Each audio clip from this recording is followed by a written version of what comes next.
Hi everyone, I'm hoping that you all are doing fine. So CMA final paper number 19 cost and management audit का आज हम study note number 4 जो है 4 जो है वो स्टार्ट करेंगे। स्टडी नोट नंबर पहला, दूसरा और तीसरा हम कंप्लीट कर चुके हैं। प्लेलिस्ट में आपके जाके देख लीजिएगा, CMA फाइनल पेपर नंबर 19 के नाम से है। इस चैप्टर में बहुत ही छोटा है और बहुत ही इजी है, सिंपल सा है। Cost auditor professional ethics and responsibilities. यानी अगर मान लीजिए आपने देखा होगा कि अगर कोई कंपनी किसी कॉस्ट ऑडिटर को अपॉइंट करती है तो वो कॉस्ट ऑडिटर को पूरे साल की कंपनी की कॉस्ट ऑडिट जो है रिपोर्ट बनानी पड़ती है, ठीक है ना। ध्यान रखना, वो जनता जो कॉस्ट ऑडिटर मान के चलिए जनता का नौकर है, तो उसको जनता के बिहाफ पर काम करना पड़ता है। मान लीजिए लोग मान लीजिए वो जो कॉस्ट ऑडिट रिपोर्ट प्रेजेंटेशन करेगा उसका इम्पैक्ट काफी ज्यादा क्या पड़ेगा, उसके फाइनेंशियल पर पड़ता है आपका।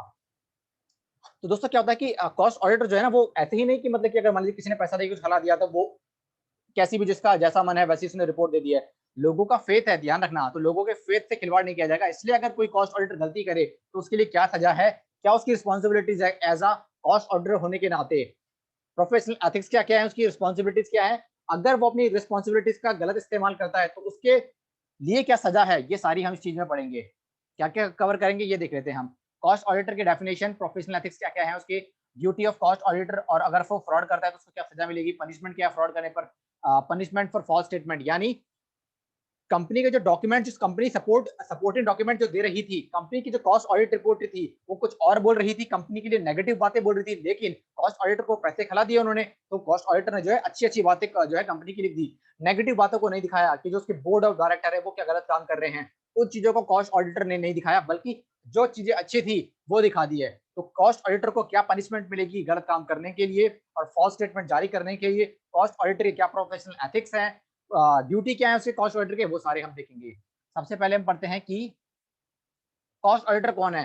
कॉस्ट ऑडिटर का मतलब वो होता है जिसको बोर्ड ऑफ डायरेक्टर अपॉइंट कर लेता है कि ये हमारा आने वाले कॉस्ट ऑडिट के लिए ये हमारा कॉस्ट ऑडिटर होगा। बोर्ड ऑफ डायरेक्टर जिसको अपॉइंट कर दे वो हमारा कॉस्ट ऑडिटर होगा। कॉस्ट अकाउंटेंट इन प्रैक्टिस किसको कहते हैं, जो सीएमए फाइनल एग्जाम क्लियर कर चुका है, मेंबरशिप नंबर ले चुका है और उसके पास सर्टिफिकेट ऑफ प्रैक्टिस भी है, तो उसको हम कॉस्ट अकाउंटेंट इन प्रैक्टिस बोलेंगे। कॉस्ट ऑडिटर का मतलब सिंपल सा है दोस्तों, ये रहा कॉस्ट ऑडिटर हमारा। कॉस्ट ऑडिटर का मतलब है वो व्यक्ति जिसको बोर्ड ऑफ डायरेक्टर ने as a cost auditor appoint कर दिया है, उसको हम बोलते हैं कॉस्ट ऑडिटर।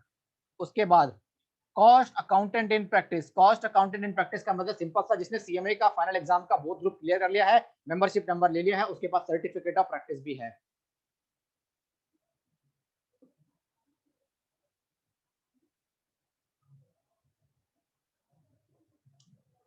सिंपल सा देखो देखो अगला टॉपिक जो है वो है code of ethics, professional ethics. As a professional in the field of cost and management accountant, the member of our institute are bound by a code of professional ethics.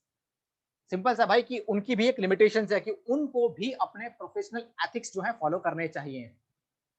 This code stipulate and bind them to highest level of care, duty and responsibility of their employer and client, the public and their fellow professionals. यानी जिन client के लिए वो काम कर रहा है उनके लिए भी उसको जो काम उसको जिस समय पर दिया है समय पर उस काम को पूरा करके दे। जितनी फीस उसने मांगी थी पहले डिसाइड करी थी उतनी ही फीस मांगी जाए, ये भी प्रोफेशनल एथिक्स में आते हैं। कॉस्ट ऑडिटर को जो कॉस्ट ऑडिट रिपोर्ट है टाइम पर सबमिट कर दे, ये भी उसकी प्रोफेशनल एथिक्स है। The objective of accountancy professional are to work to the highest standard of professionals, okay? यहाँ पर क्या है कि वो अपने हाईएस्ट जो भी है प्रोफेशनलिज्म दिखाया ना, कंपनी को अच्छे से ट्रीट करे, कंपनी को बार बार तंग ना करे, to attain the highest level of performance and generally to meet the public interest requirement, okay? Ultimate जो कॉस्ट ऑडिटर का काम है, या मैं बोलूं स्टैट्यूटरी ऑडिटर का जो काम है, जो इंटरनल ऑडिटर का जो काम है, अल्टीमेट काम पब्लिक के लिए काम करना है, ठीक है ना। ऐसे नहीं कि फॉल्स स्टेटमेंट जारी कर दे।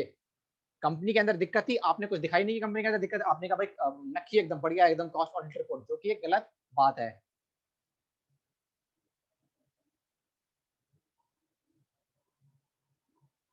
ध्यान रखना, क्रेडिबिलिटी इंफॉर्मेशन सिस्टम, ये माना जाता है कि कॉस्ट ऑडिटर जो रिपोर्ट सबमिट कर रहा है वो बिल्कुल विश्वास करने योग्य है।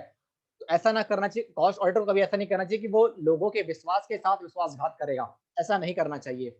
Professionalism identified by employer client and other interested parties, okay?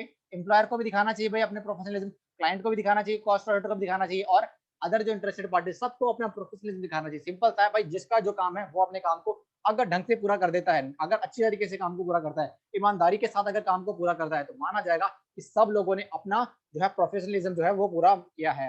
Quality of service carried out to the highest standard of performance. Okay, cost auditor को जो है ना अपना काम समझकर काम करना चाहिए, अच्छे तरीके से कॉस्ट ऑडिट को पूरा करना चाहिए। भले ही उसको जो चीजें चाहिए वो कंपनी से मांग ले और कंपनी भी प्रोवाइड कर दे, लेकिन अपनी भी पूरी ईमानदारी दिखानी चाहिए किसको, कॉस्ट ऑडिटर को। confidence that there is a framework of professional ethics to govern the provision of services, confidence that there is a framework of professional ethics to govern the provision of services। okay, cost audit करते समय cost auditor को कुछ professional ethics जो होती हैं उनको ध्यान रखना चाहिए और उनका फॉलो करना चाहिए उनको। In order to achieve the objective of the accountancy profession, cost accountant have the for जो फंडामेंटल प्रिंसिपल्स है वो इंटीग्रिटी, इंटीग्रिटी का मतलब उसके अंदर क्या होनी चाहिए, ईमानदारी होनी चाहिए। Objectivity, a cost accountant should fair and should not allow prejudice or bias to or influence of other to override objectivity। Simple है भाई, ऑब्जेक्टिविटी का मतलब जो कॉस्ट ऑडिटर है वो बिल्कुल फेयर होना चाहिए, ईमानदार होना चाहिए, अपनी रिपोर्ट को ईमानदारी से सबमिट करे। ऐसा नहीं कि कोई इसको पैसा खिला रहा हो, वो गलत कॉस्ट ऑडिट रिपोर्ट को एक अच्छी कॉस्ट ऑडिट रिपोर्ट प्रेजेंट कर रहा हो, ऐसा नहीं। जहां पर गलत है तो गलत बताए, जहां पर सही है तो वहां तारीफ भी करे और अच्छे से जो है मतलब ऐसे कॉस्ट ऑडिट रिपोर्ट ऐसी बनाई जाए जिसको कोई भी भरोसा कर सके। ओके, अगर एक बार कॉस्ट ऑडिटर का नाम बदनाम हो गया तो ध्यान रखना उसको आने वाले समय में कॉस्ट ऑडिट नहीं मिलेगा काम उसको, इस बात को भी ध्यान रखना पड़ेगा। मार्केट में नाम बनाने के लिए बहुत सालों लग जाते हैं, लेकिन नाम बिगाड़ने के लिए एक झटका ही काफी है। कंपिटेंसी का मतलब होता है योग्य, यानी भाई अगर कॉस्ट ऑडिटर ना योग्य होना चाहिए, ऐसा नहीं कोई कि मान लीजिए कॉस्ट ऑडिट जो है वो क्वालिफाइड सीएमए ही करेगा, जिसके पास सर्टिफिकेट ऑफ प्रैक्टिस है वो योग्य होना चाहिए कॉस्ट ऑडिट रिपोर्ट करने की, उसने कम से कम अच्छी खासी आर्टिकलशिप और ट्रेनिंग करनी चाहिए, कम से कम नहीं किया तो नॉलेज तो होनी चाहिए उसको, बिना नॉलेज के कॉस्ट ऑडिटर नहीं कर पाएगा कॉस्ट ऑडिट।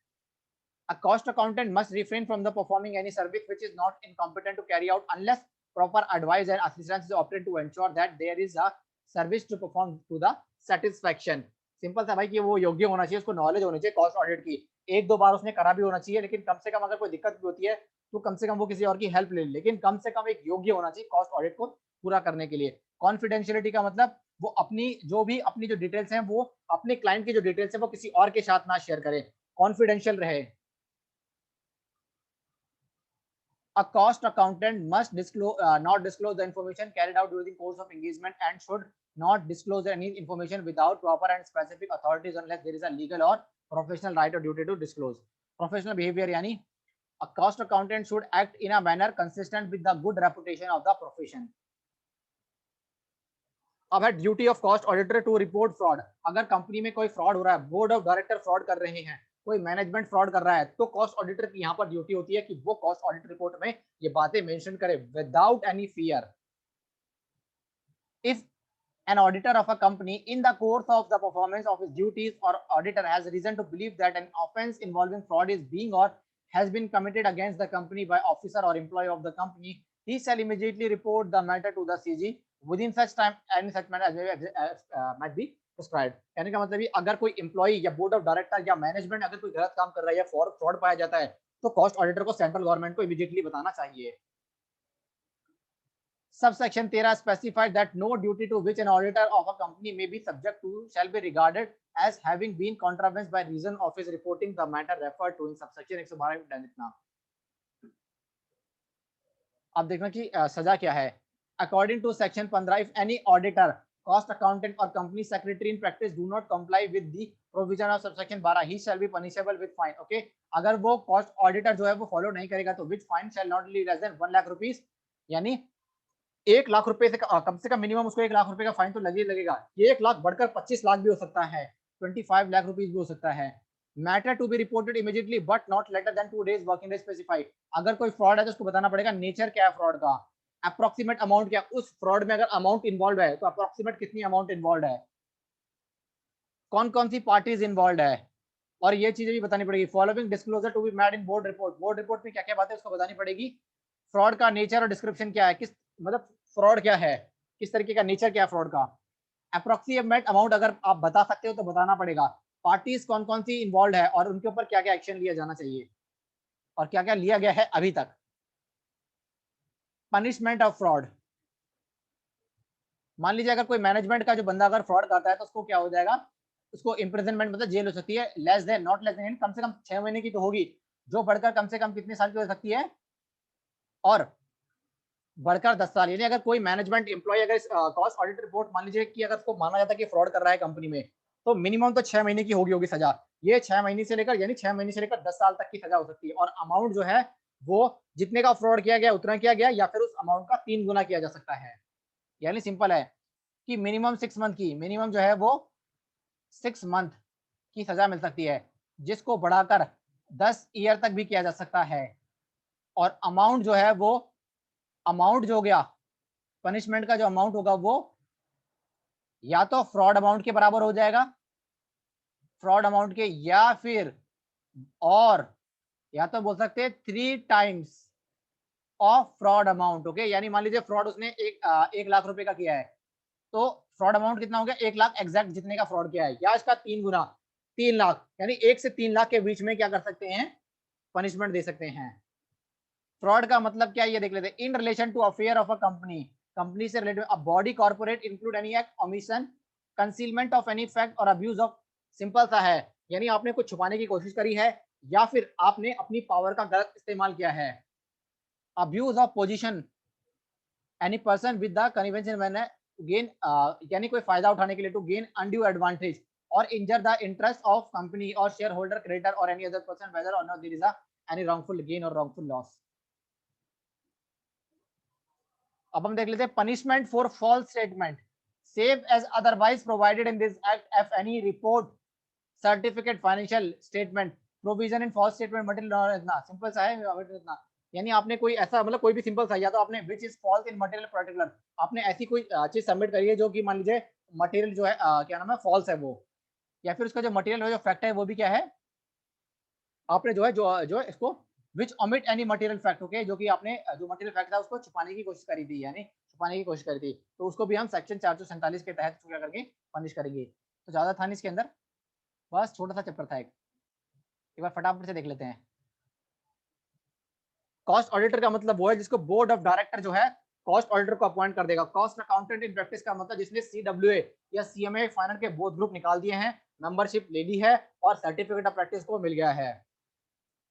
एक कॉस्ट ऑडिटर जो है, जनता उस कॉस्ट ऑडिट रिपोर्ट पर डिपेंड करती है, सरकार उस कॉस्ट ऑडिटर पर डिपेंड करती है, जो एक्सटर्नल शेयर होल्डर्स होते हैं वो उस कॉस्ट ऑडिटर पर डिपेंड करते हैं। तो एज अ प्रोफेशनल होने के नाते उसको अपनी ड्यूटी करनी चाहिए। अगर लगता है कि कंपनी में कोई गलत काम हो रहा है, कोई एम्प्लॉय या मैनेजमेंट या बोर्ड ऑफ डायरेक्टर अगर कोई गलत काम कर रहा है, तो इमीडिएटली सेंट्रल गवर्नमेंट को बताना चाहिए उसको। तो ये उसकी प्रोफेशनल ड्यूटी बनती है। क्या क्या उसकी ड्यूटी बनती है भाई, इंटीग्रिटी का मतलब ईमानदारी से उसको काम करना चाहिए। ऑब्जेक्टिविटी का मतलब है भाई कि अगर उसको लग रहा है कि कुछ गलत काम हो रहा है तो उसको बताना चाहिए सेंट्रल गवर्नमेंट को। कॉम्पिटेंसी का मतलब होना चाहिए कि भाई वो कॉस्ट ऑडिटर भी योग्य होना चाहिए और मैनेजमेंट भी योग्य होना चाहिए कंपनी के अंदर। अगर मैनेजमेंट में कोई दिक्कत है तो कॉस्ट ऑडिटर को ये भी अपनी कॉस्ट ऑडिट रिपोर्ट में ये बात भी बतानी होगी। कॉन्फिडेंशियलिटी का मतलब भाई, अपना जो जिस क्लाइंट का वो कॉस्ट ऑडिट कर रहा है उसका डेटा किसी और के साथ शेयर नहीं करेगा। प्रोफेशनल बिहेवियर का मतलब उसको जो है प्रोफेशनल बिहेवियर दिखाना पड़ेगा अपना। सिंपल सा है, अगर लगता है कि कोई एम्प्लॉय या बोर्ड ऑफ डायरेक्टर या मैनेजमेंट अगर फ्रॉड कर रहा है तो इमीडिएटली सेंट्रल गवर्नमेंट को उसको बताना पड़ेगा। ठीक है ना। सजा क्या है कि अगर कोई एम्प्लॉय, कोई मैनेजमेंट या बोर्ड ऑफ डायरेक्टर अगर करता है तो उसको मिनिमम जो है 1 लाख से लेकर क्या हो जाएगा 25 लाख तक का क्या हो जाएगा उसको जो है सजा होगी। और अगर मान लीजिए कॉस्ट ऑडिटर भी अगर मान लीजिए इसमें इन्वॉल्व है तो सिंपल सा भाई, सजा जो होगी 6 मंथ से लेकर 10 ईयर्स तक की हो जाएगी। और जो अमाउंट है, या तो जो फ्रॉड का अमाउंट है वो हो जाएगा और 3 टाइम तक हम फ्रॉड अमाउंट का कर सकते हैं। तो ये छोटा सा टॉपिक था। इसके बाद हम नेक्स्ट लेक्चर जो मैं लूंगा तो उसमें मैं अपना हम लोग स्टडी नोट नंबर 5 जो है वो स्टार्ट करेंगे। तो मेरी तरफ से इस लेक्चर में इतना ही है, छोटा सा टॉपिक था वो आज हमने फिनिश कर दिया है। अब हम मिलेंगे नेक्स्ट क्लास में मिलेंगे हम स्टडी नोट नंबर 5 के साथ। कोई डाउट है तो आप पूछ सकते हैं। चलिए मिलेंगे नेक्स्ट क्लास में स्टडी नोट नंबर 5 के साथ। Bye guys.